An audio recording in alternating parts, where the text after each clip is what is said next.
Okay, Assalamu alaikum everyone. Juma Mubarak. Alhamdulillah, we have no snow today, so that's a positive thing, mashallah. I hope everyone has been safe and healthy since last Juma. We have an exciting Juma today. The Khatara is being given by Brother Iftikhar. He'll do part 10 in his series, Living Islam with Purpose. And Sister Amira Qureshi, who was a former member of our community, always a member in our hearts, mashallah, is rejoining us. And she'll talk about Islamic gardens, where the gardens of paradise in Islam and their potential for spiritual rejuvenation. So inshallah, Brother Iftikhar, I'll turn it over to you. Thank you, Nicole. Assalamu alaikum, everyone. إن الحمد لله نحمده ونستعينه ونستغفره ونعوذ بالله من شرور أنفسنا ومن سيئات أعمالنا من يهده الله فلا مضل له ومن يضلل فلا هادي له وأشهد أن لا إله إلا الله وحده لا شريك له وأشهد أن محمدا عبده ورسوله أرسله بالهدى ودين الحق ليظهره على الدين كله ولو كره المشركون. الحمد لله رب العالمين والصلاة والسلام على محمد النبي الأمي وعلى آله وصحبه أجمعين. Allah reminds us, يا أيها الذين آمنوا اتقوا الله حق تقاته ولا تموتن إلا وأنتم مسلمون. You who believe, be mindful of Allah as is His due, and make sure you devote yourselves to Him to your dying moment. And it reminds us, يا أيها الناس اتقوا ربكم الذي خلقكم من نفس واحدة وخلق منها زوجها وبث منهما رجالا كثيرا ونساء واتقوا الله الذي تساءلون به والأرحام إن الله كان عليكم رقيبا. People, be mindful of your Lord, who created you from a single soul, and from it created its mate, and from the pair of them spread countless men and women far and wide. Be mindful of Allah, in whose name you make requests of one another. Beware of severing the ties of kinship. Allah is always watching over you. So today we'll continue the subject, the operational principle of setting priorities that we started last Friday, inshallah. And we will look at the mechanism of this science called ilm al-muwazana, or the science of counterbalancing. In setting priorities at the communal level, at a family level, or even at an individual level, these principles that our juristic scholars use can become very useful if, as a community, we understand the basics of it in consultation with those who are experts in this field. Last time we looked at the basic notion that when you are setting priorities, that it comes from the basic principle of jalb al-masalih wa dar al-mafasid, to secure benefits and to ward off detriments. And because in any endeavor, resources are necessarily constrained, that we never have unlimited resources. So then, as a community, we need to have mechanisms to figure out what is a priority given needs, and what are things that we can deprioritize, what are things that must be prioritized. And so there is a whole mechanism, as was mentioned last time, called ilm al-muwazana. And we look at some basic tools in this tools kit to see how the scholars recommend that we approach this, and how obviously they approach it. Another idea that we looked at last time that we'll begin with today's exploration is the idea of the key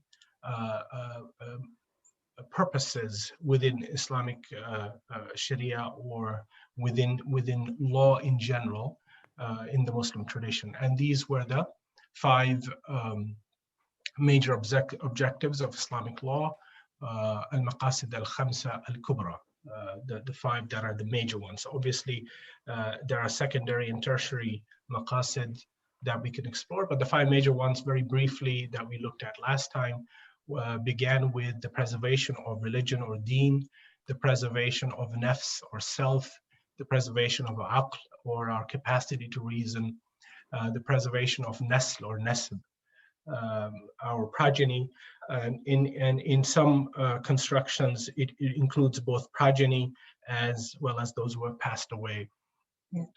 maintaining their memories and maintaining their continued sadaqah jariyah on behalf of them.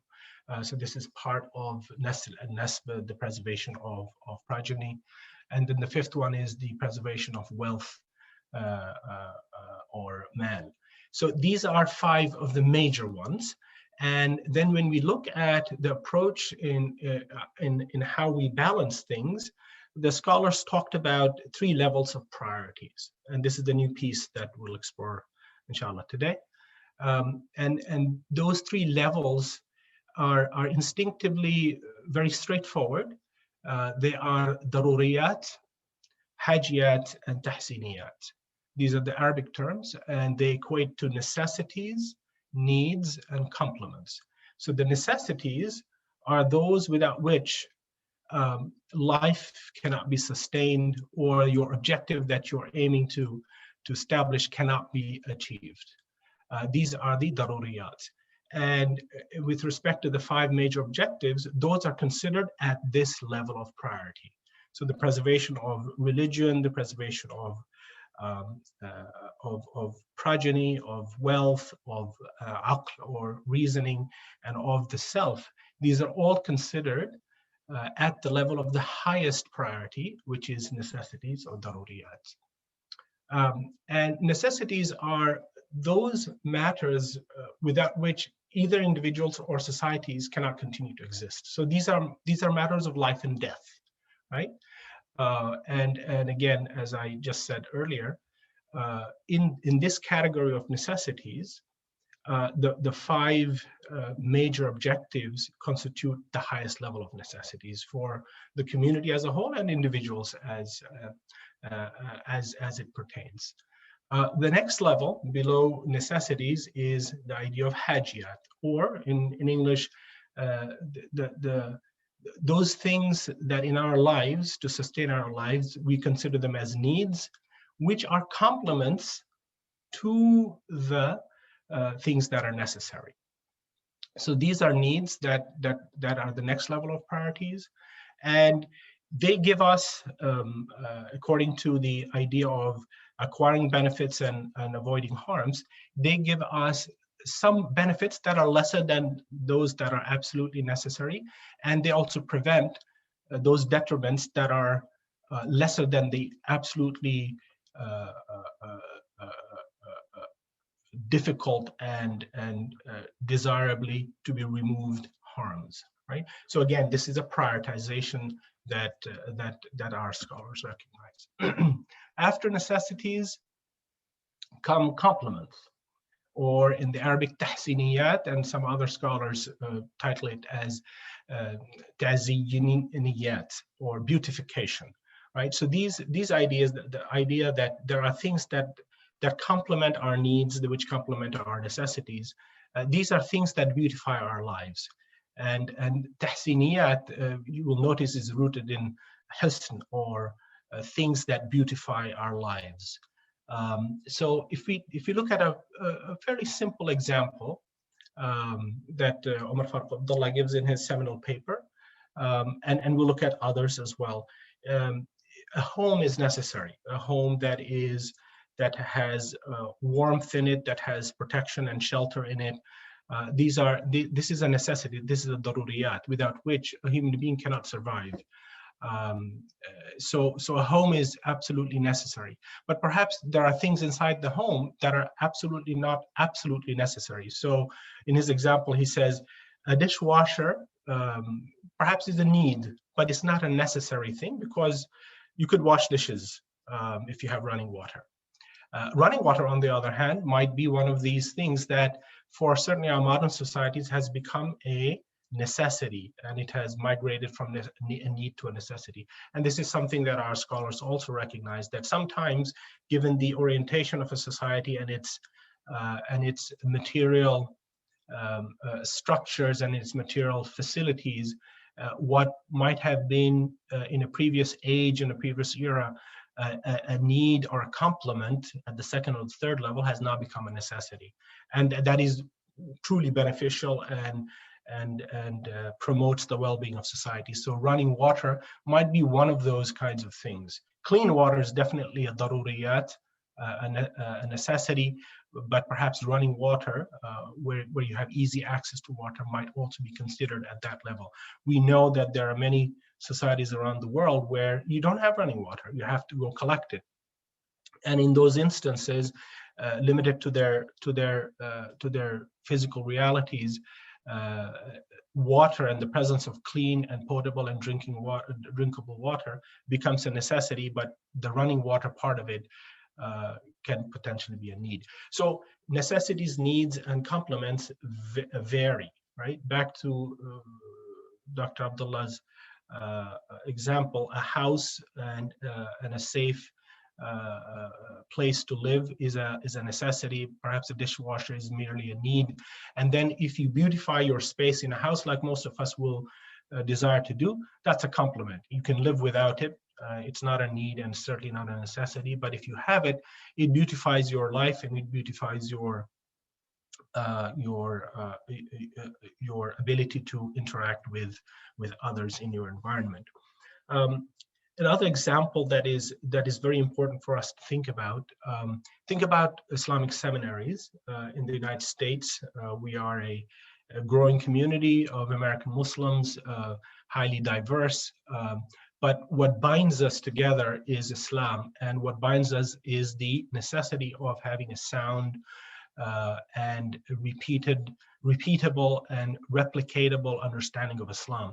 And that one may argue, and our scholars have, is the need for a seminary, right? So think about Zaytuna. That is an example, perhaps a leading example of a seminary that, alhamdulillah, has been established on behalf of the community, and that is definitely a necessity. Should we have more? The answer, according to most of our scholars and according to our own reflection on the matter, is an absolute yes. We need additional, at a necessity level, we need additional seminaries, but at least one is a must. So we have that one. Now, if you go to Zaytuna, some of you have visited the Zaytuna campus. Zaytuna, when it first started, was in a small, low height building that just served the necessity of having a seminary. Today, it occupies two large buildings with beautiful inside and outside environments, which are complements. These are the tahsiniyat that people who are devoted to the learning of this beautiful tradition, if they have an environment which is beautified, that creates a higher absorption and a higher reflective capacity. So that is a complement, that third level of prioritization. In the middle between the two, that having a seminary and having something that's beautiful and induces a higher level of understanding and absorption of the material, might be something like scholarships, right? Where people who aren't able to afford the education at Zaytuna have now access to scholarships. That would be something that would be at the hajiyat level or at the needs level. So you can apply this infrastructure of necessities, daruriyat, needs, hajiyat, complements, tahsiniyat, to almost anything, almost any endeavor that the community is doing or you are doing as a family or as an individual. And this becomes a useful way of prioritizing. Because again, resources are never unlimited, they're always limited. And we as a community, as a family, or as an individual must always make the best judgments possible, recognizing that necessities, needs, and complements may vary from time and place. Certainly those things that were necessities in the past have been achieved, and things that were perhaps needs in the past have morphed into necessities today, perhaps, right? That was the example I gave earlier. So they do change from time and place, and the prioritization of a community actually requires another necessity, which is communal forum for agreement and discussion, and a communal way of arriving at these definitions of what is a necessity, what is a need, and what is a complement. This is one of the challenges that I think Muslim American Muslims community face, and you can think of it from your own experiences. There are times when, as a community, we prioritize things that you might have experiences thinking and saying, really, is this a priority that we need to focus on? Or are there more important priorities? That is a sign. If you have a question like that, that is a sign. It's a healthy thing, but it's a sign that the community hasn't come to an agreement on what is a necessity versus what is a need versus what is a complement in that situation. Many times, as an example, many times in our own communities, mosque-based communities, we find ourselves arguing about how to spend money. When you're building a mosque, for example, there is a lot of energy that some on the mosque building committee might spend on arguing that we need a minaret and that we need a dome. These, one could argue very successfully, are complements. They're not even needs, and they're certainly not necessities. But for us as an American Muslim community, a mosque that does not have, as an example, and again, this is an example and don't take this as an absolute statement, but it's a statement to prod ourselves and challenge ourselves. Do we need a youth director? If we have enough money left over, should we invest in chandeliers and minarets and domes, or should we lay that money aside to fill and enliven that mosque, that building? You know, the Prophet ﷺ, as amazing as the mosque as his mosque is today, the mosque at his time was a set of pillars made of date palm trees, and the roof was thatched with dried date palm leaves. That was his mosque. The Prophet ﷺ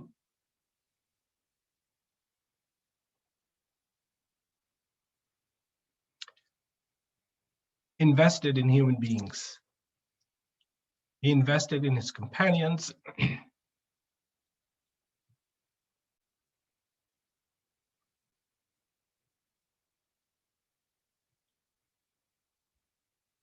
And today, our communities have lost that prioritization. We invest in many cases in buildings, we invest in infrastructure, but what we don't do is invest in hearts and minds, right? So the Prophet ﷺ invested in his companions. He invested in their hearts, in their minds. He educated them. He empowered them. He led them from behind. He never led them from the front. And these are the things with his prioritization that transformed the community. And as the Quran says, Allah brought them out of darkness into light, because the Prophet understood the prioritization process, and he actually showed us the right prioritization. That is something that is critically missing in the modern Muslim communities all over the world, and certainly this applies to us as American Muslims. So how do we, when you are part of a community leadership team, how do you invest the money of the community? How do you invest the resources of the community? Do you target well-defined necessities, daruriyat, or do you invest in complements that are nice to have, but really don't address the heart of the problems that we face as a community? And then finally, I would suggest that we have to very deeply think about the areas where we focus as communities, right? So Mela Muslim Society is focusing as one of their priorities, this organization that's hosting this khatira today is focusing on its priority to address those parts of the American Muslim community that have become unmosqued, right? That they don't find the ability to integrate into existing mosque infrastructures because of their leadership or because of their procedures and processes. They feel unmasked. That's a whole group of individuals who don't come to the mosque. And there are various studies that I'm sure a number of you are familiar with, showing over the last decade a decline in attendance at masajid, similar to decline of attendance of religious institutions in all of America. So is that something that we should be concerned about?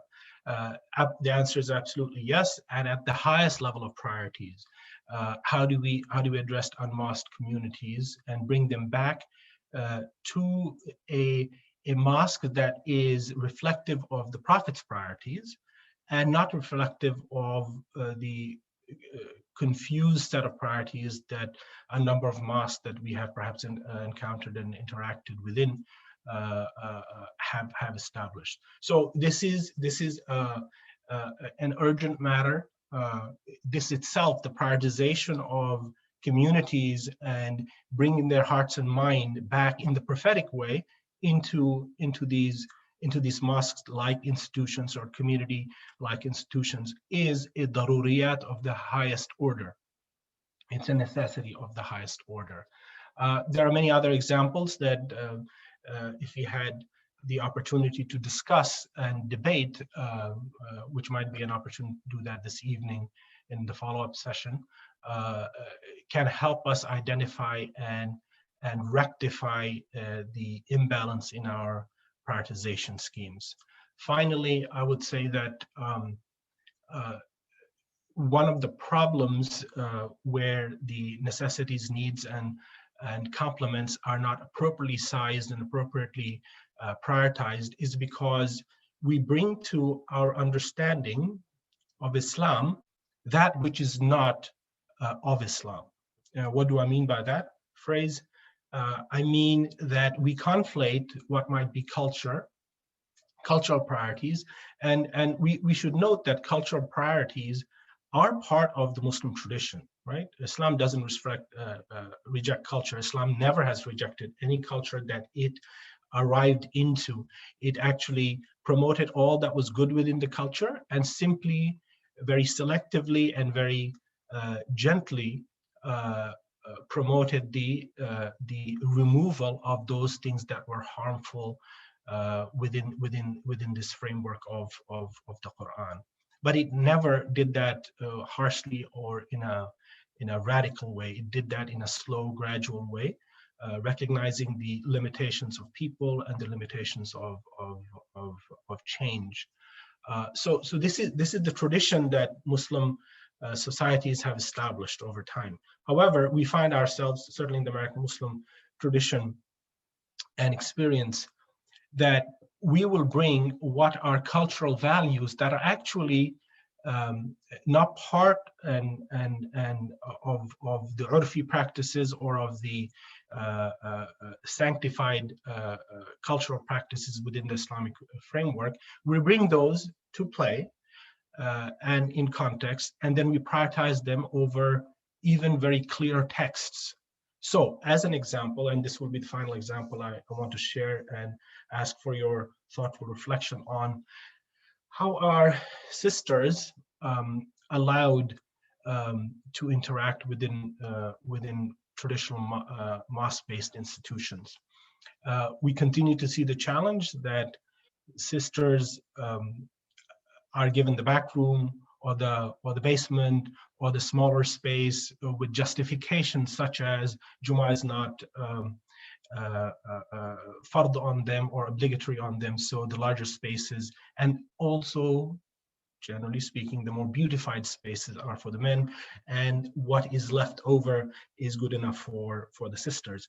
This kind of approach certainly is not prophetic, but somehow there has been a morphing of our understanding and our very read of Muslim seerah and history that tends to fortify and justify current practices.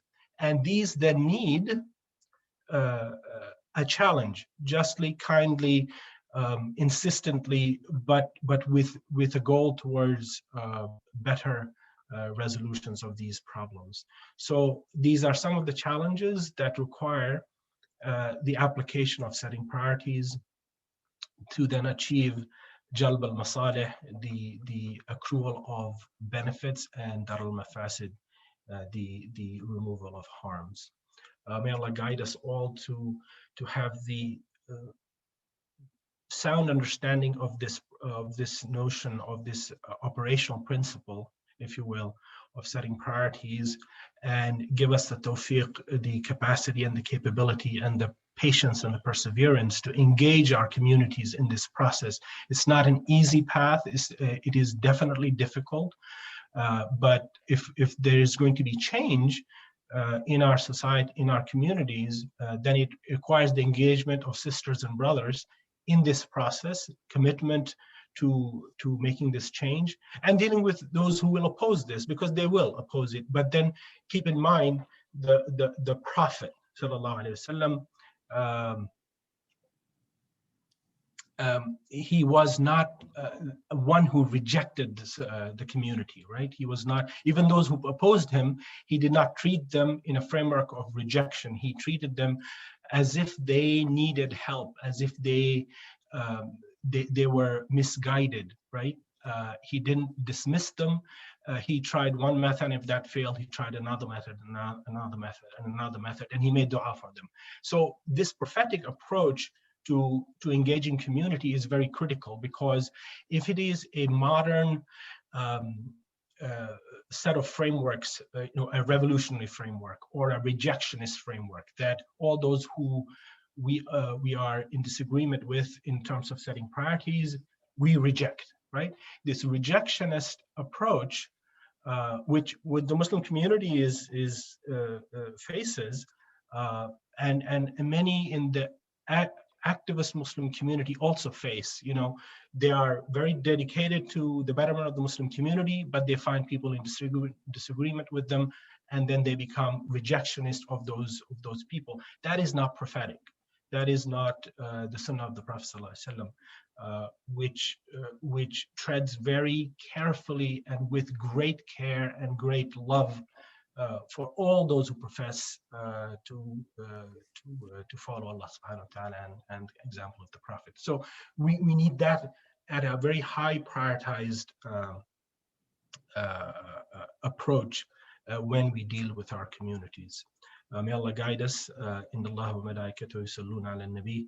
Ya ayyuhalladhina amanu sallu alayhi wa sallimu taslima. Allahumma salli ala Muhammad wa ala ali Muhammad kama sallaita ala Ibrahim wa ala ali Ibrahim fil alamin innaka Hamidum Majid.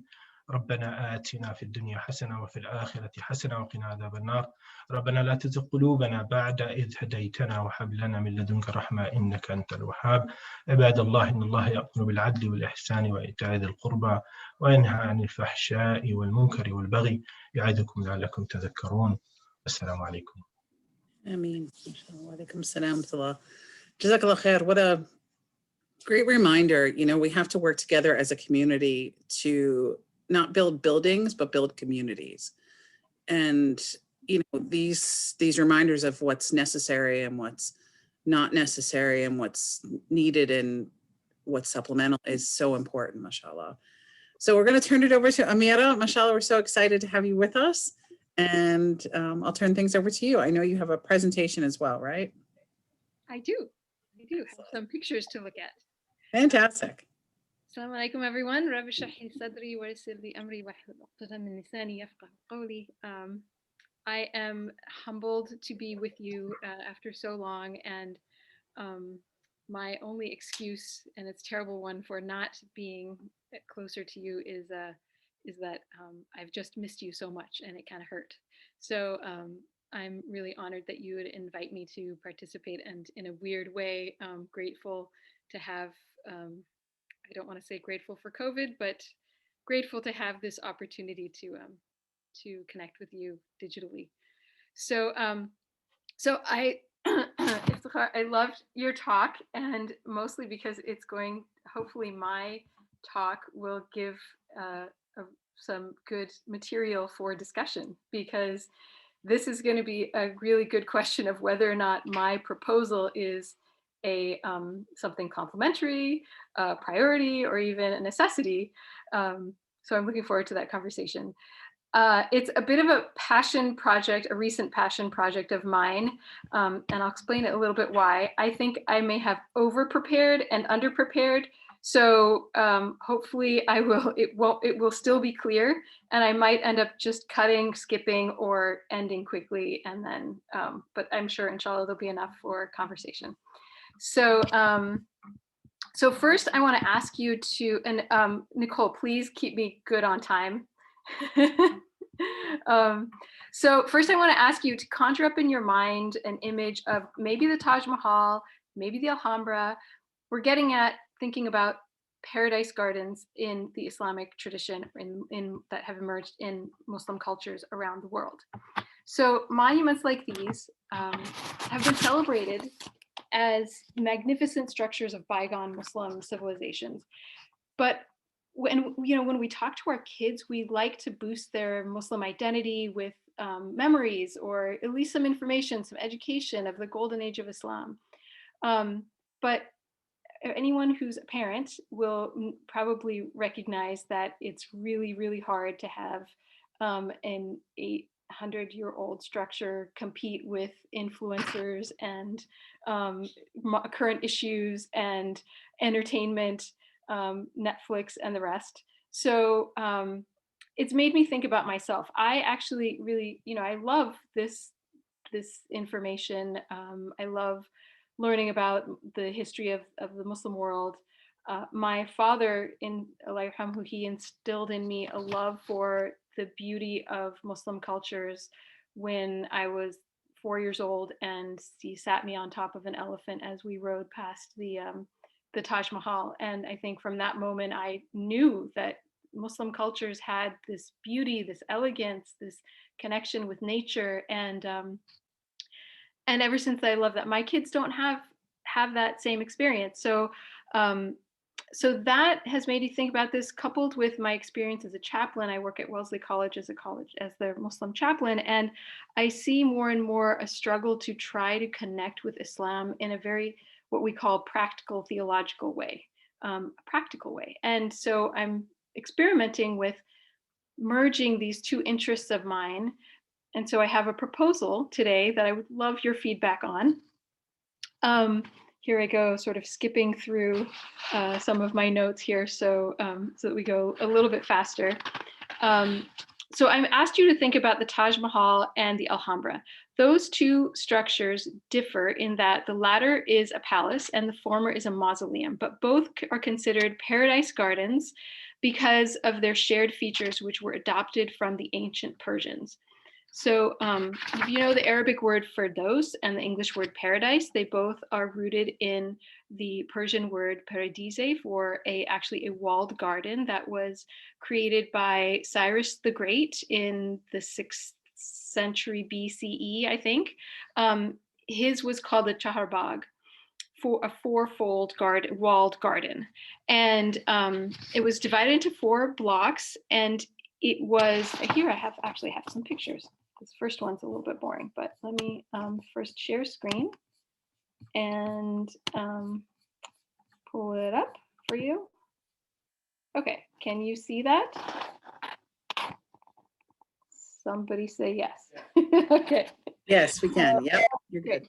So, all right, so this is just a very basic depiction of his walled garden, but what was really fascinating was the brilliance of the qanat system, which you might know, which brought water from the hillside into the very arid desert area to irrigate the gardens and provide scented flowers and fruits and nuts, of course, shade being most important. And anyone familiar with the images of Jannat in the Quran and Hadith would immediately see that Cyrus's great walled garden contains the same elements referred to in the Quran. So I'm going to go over some of those elements and we'll get to see some pictures. So first of all, you are probably familiar with Surah Al-Baqarah, Bismillah ar-Rahman ar-Rahim, وَبَشِّرِ الَّذِينَ آمَنُوا وَعَمِلُوا الصَّالِحَاتِ أَنَّ لَهُمْ جَنَّاتٌ تجري من تحتها الأنهار كلما رزقوا منها ثمرة رزقا قالوا هذا الذي رزقوا منها من قبل وأوتوا به متشابها. So Allah says, O Prophet, announce glad tidings to those who believe in this book and do righteous deeds in accordance with its teachings, that for them are gardens beneath which rivers flow. Their fruits will have the same resemblance as those of the earth, that whenever they are provided, the fruits will say, they will say, this is like that, unlike that which what we have tried before on earth. So so immediately you see a connection to rivers, gardens under which rivers flow. Oh, that's far ahead. So so that's one element. The second element is the four, I'm going to go back here. So 4 rivers that feed these 4 blocks of the garden.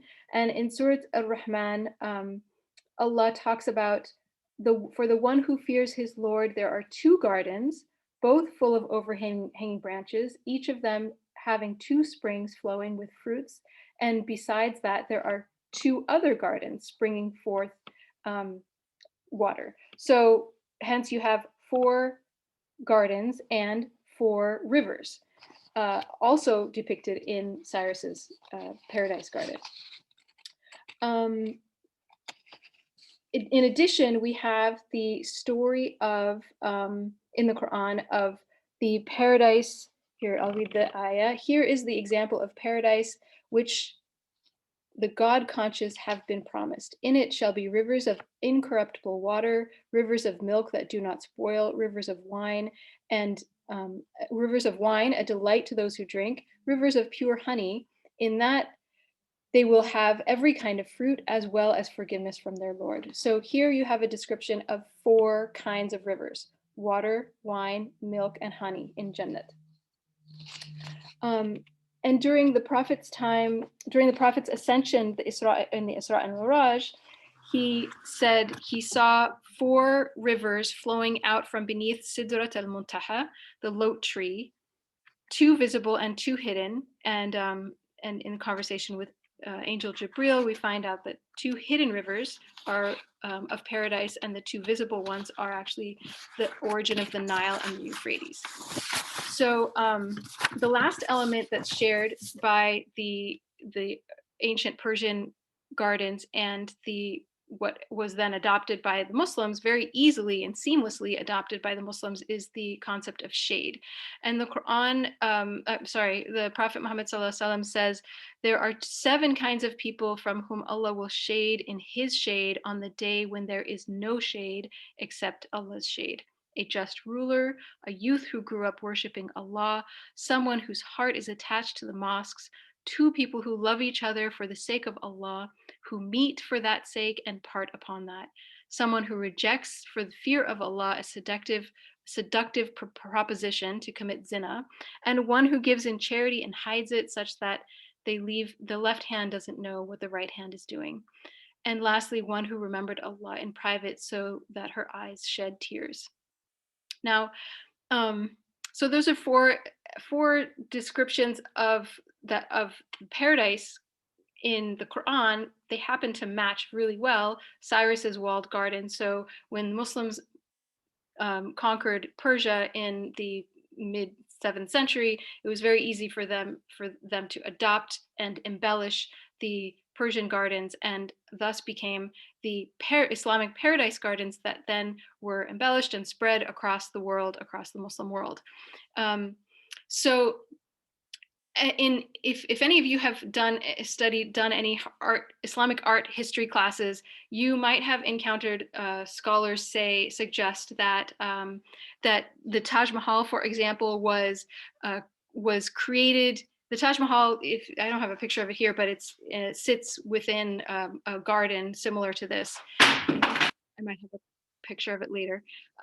So an art historian might say that that was created, that it was the designer created it such that it was a heaven on earth for the deceased. And similarly, for the Alhambra, the art historian might say that it was designed as heaven on earth to demonstrate the caliph's favor with God. So this might be true, but here comes my proposal part. I believe that the Islamic Paradise Gardens plays a greater role in the spiritual wellness of any human being, and especially when seen through Islamic motifs. And I'm very excited about the possibility of this and want to hear what you have to say. So my questions around this are, how can we think about the 4 elements that I just listed in a way that heals, rejuvenates, and inspires the visitor? The Quran uses many words to refer to the experience of heaven, namely a place that is peaceful, that is filled with truth and bliss and safety and rest and delight and joy and acceptance and understanding and protection, etc., etc. So how can these 4 elements interact to induce the feeling that one feels like they're in heaven? Or more specifically, can the designer of a new paradise garden induce a spiritual state or a hal? The Sufis call this the condition. We use it commonly in our daily jargon, kayf al-hal. But the hal is, in a spiritual sense, a transitory experience that brings one into relationship with one of the attributes of Allah. So, for example, having a moment of self-reflection, self-evaluation, that is a moment of muraqabah. Having a moment of awe is a hal of hamd. Having a moment of gratitude is a hal of shukr. Having a moment of nearness to Allah is a hal of qurb. And having a feeling of intimacy with Allah is the hal of wud. So while hal is something that actually is inspired by Allah, we can't necessarily create it, but maybe the designer of a paradise garden can rely on science, sacred symbols, sages to set the stage for the development and the invitation of connections with Allah subhanahu wa ta'ala like this. So now I'm going to move into the propositions of how this has been done and how we can revive it, and how it is actually really beneficial, I think, for our Muslim community, especially in America. So there's a cognitive scientist named Vera Tobin who says our brains are wired to enjoy the aha moment when disordered things get resolved to make sense. I heard about her on my favorite podcast, Hidden Brain. Highly recommend it. But it's really interesting to think about how, when I heard that, I thought immediately of the Paradise Garden and how it is founded on the cosmic order in Islamic philosophy, and the feeling of being in a paradise garden automatically sets apart the kind of chaos that can come in our heads or even in the world that we're constantly aware of. But going back into that paradise garden, it makes sense of something that doesn't make sense. And now I'm going to get into a little bit more of the Islamic aesthetic that promotes this. So the Islamic aesthetic, as Sayyid Hossein Nasr says, reveals a deep knowledge and understanding of the natural order of the universe. The underlying order of the Paradise Garden subconsciously informs visitors that they are safe and that there is a power that holds everything together. The effect then is a natural feeling of ease and delight in contrast to the stresses and unpredictability of life. So the divine archetype is based on spiritual meaning attributed to shapes, numbers, and cosmic elements in Islam. We already introduced the number 4, which manifests in the Chaharbagh, the 4 blocks of plantings separated by 4 streams and contained in a box or a rectangle. The Kaaba itself reflects this as well. It's literally a cube. That's what Kaaba means. The square in Islamic mysticism represents the earth. It is a very solid, stable shape that evokes the 4 cardinal directions, the 4 elements. The numerical value of 4 is also happens to be the letter dal, which is the first letter for the word dunya, meaning the world, which indeed humans are bound to. It's not surprising then that as humans search for meaning, we go around the square. We circumambulate the Kaaba in worship in the form of a circle, which is the mystical shape for eternal divine. The circle enclosing the square is the meeting place between heaven and earth, and it is at once static, but is given motion with the human heart searching for the divine. The moment that Allah says, kun fayakun, be, and it is. So the descriptions of paradise with its 4 rivers mentioned above from the Surah Ar-Rahman, this surah repeats the Arabic grammatical dual form, which naturally implies stability, balance, and reflexivity.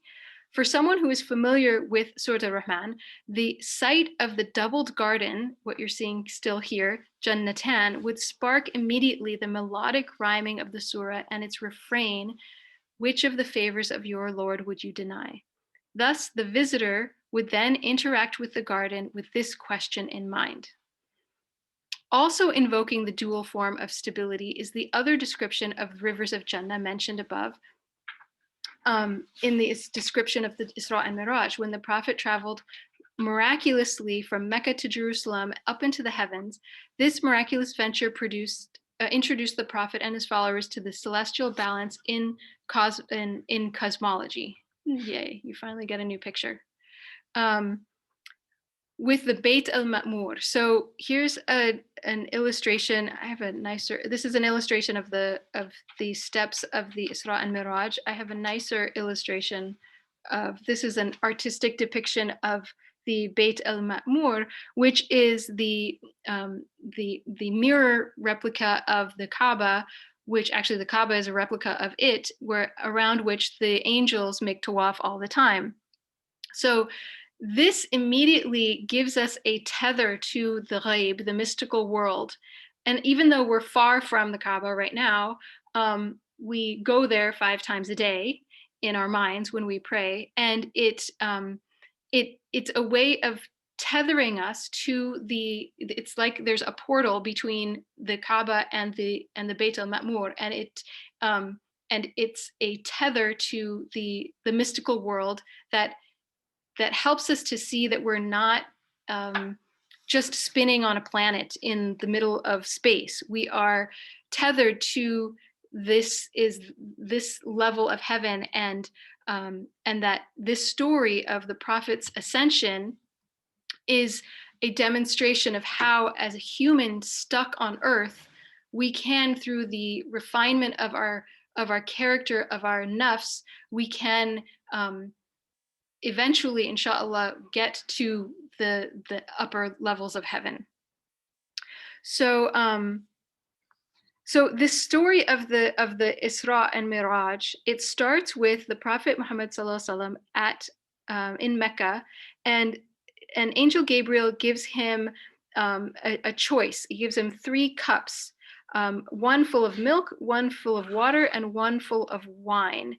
And the Prophet Muhammad sallallahu alaihi wasallam takes the glass of milk and drinks all of it. And the Angel Gabriel says, "You took all of the natural disposition, which is Islam. If you had taken the wine, your community would have gone astray. If you had taken the water, your community would have drowned. Since you drank all of the milk, no one from your community will enter the fire." So here we see the Angel Gabriel informing the Prophet of the symbolism. I've been trying to find out more about this story, and some people will say we don't read anything into it, but I like reading into things. Again, another topic of discussion. But I like to try to find meaning in the stories. I think there must be a purpose to it. And here's another thing I'm going to throw at you for discussion later. So this is just my conjecture, so don't take it as anything authentic. But I'm asking myself what exactly was the Angel Gabriel inquiring about? Why did he give the Prophet Muhammad sallallahu alaihi wasallam these choices? Was he wondering about the Prophet's stage, his maqam, which is actually different from the hal that I mentioned? Maqam is, again, in the Sufi tariqa, is a stage of spiritual growth that is that you achieve with effort, with, of course, Allah's blessing and guidance and power, but you have to put in some effort. So my question is, like, is that what Angel Gabriel was doing? Was he trying to discover what the prophet's stage was? So I'm wondering, did it indicate that that he was that that a lack of readiness on the part of the prophet would have resulted in going astray? Sorry, a lack of readiness that would result in going astray might indicate that wine is the choice of someone who is not clear-headed, maybe. Maybe the lack of readiness, a lack of readiness that resulted in choosing the water, maybe that means that he wasn't quite, he didn't have enough knowledge or confidence at that point. I don't know. But and maybe by taking the milk, that was evidence of readiness, that he was very self-aware, that he knew that he and his community was, maybe using a metaphor for milk, maybe very young in their infancy, strong enough to move to the next stage, but not quite that, but not, but still young. So this is me playing around with the idea of what do these things mean? And I'm asking myself these questions because, partly because of the presence of the rivers in Jannat, that there's the story we heard about, the rivers of honey, milk, wine, and water. So still wondering, why are those there? I think there's more than just the pleasure of seeing a river of honey. So, so it could be that a paradise garden on earth is just a beautiful space with fountains and flowers. But if it is intended to support someone's spiritual growth, then it would appropriately suggest the perennial issue of choice in the process of purifying the soul. Like, this is what we're all struggling with. So why don't we have more to help us through this? And I think these stories might help us through this.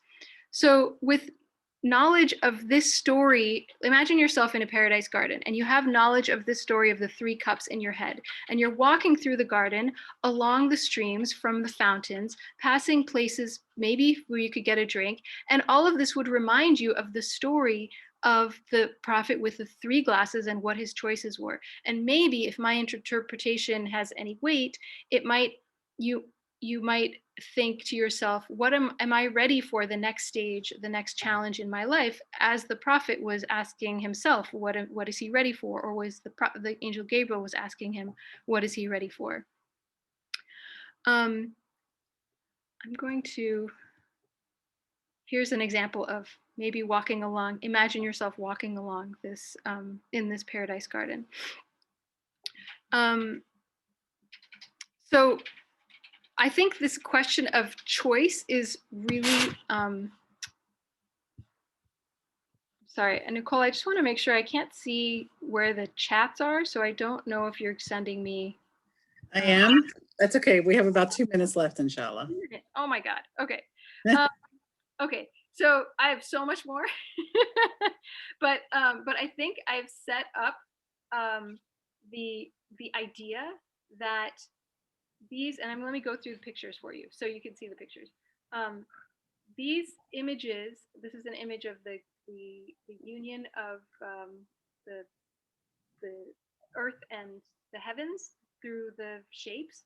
But these paradise gardens are places that are rich in our Islamic history, and I would love to see them revived in America, in our own places, next to our mosques, next to our schools, built into inner cities, because of so many reasons, not the least of which is the way they can inspire our awareness and integration of the Quran and the message of Islam and the example of the Prophet into our lives as we work on ourselves. But also there's evidence of, like I had said about the cognitive scientists and the aha moment, there's evidence of being green spaces reducing crime in neighborhoods. There's evidence of it helping people to be calm. There's evidence of it helping for people to grieve. And indeed, if somebody walked through these gardens and believed them to be a representation of Jannat on earth, I could see it really helping somebody who is grieving, imagining that their loved one is there in paradise. So that is my initial proposal. I'm sure there'll be more to talk about later tonight. And Jazakallah khair for allowing me to be with you today. Ayakum, mashallah. What a beautiful concept. You know, the idea of being in nature and remembering Allah subhanahu wa ta'ala, remembering our place in nature and connecting with it in that way.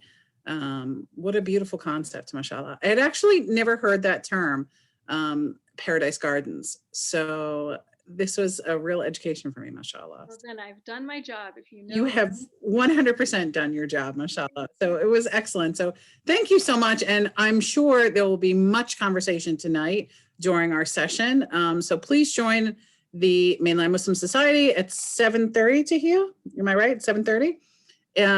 The link is in the newsletter and on our website. So please join us for those discussions. Tahia, I have a feeling, do you want to say something? No, you're good? Okay, inshallah. All right. But Jazakallah khair to both of our speakers today. Maybe just to express how happy I am that Amra joined us today, mashallah. It's quite a treat. Her presentation is quite a treat, and seeing her and hearing from her. And inshallah, having her join us this evening for digging deeper into this is wonderful. So thank you, Amra. Mashallah, we're so excited. So both of our speakers today were amazing. I know the conversation this evening will be lively and fruitful. So inshallah, please try to join us. Sister Safina says, Jazakallah khair, very interesting and informative presentations. So let's make dua before we close. May Allah subhanahu wa ta'ala continue to guide us all and put our priorities straight. May He allow us to connect to the simple things in life and to leave the ostentatiousness of this dunya behind us, to connect to the beauty all around us that He provides for us free of charge, So mashallah, may we connect with that and remember Him in each breath that we take. May He keep all of us safe and healthy between this Jummah and the next. May He forgive those of us that have passed before us and forgive their sins. May He keep those people in our hearts to remember them and make dua for them. And for those that have been sick, may He give them the cure, inshallah. Ameen. Thank you, everyone, for joining us. I love seeing all of our faces. Everyone who comes, please turn your videos on when you come. We love to see smiling faces. Assalamu alaikum, Amani. I see you. Brother Hussein, assalamu alaikum. It's good to see you. So, mashallah, love when everyone joins us. And inshallah, I hope to see you all this evening, inshallah. Thank you, everyone. Assalamu alaikum. Alaikum salam.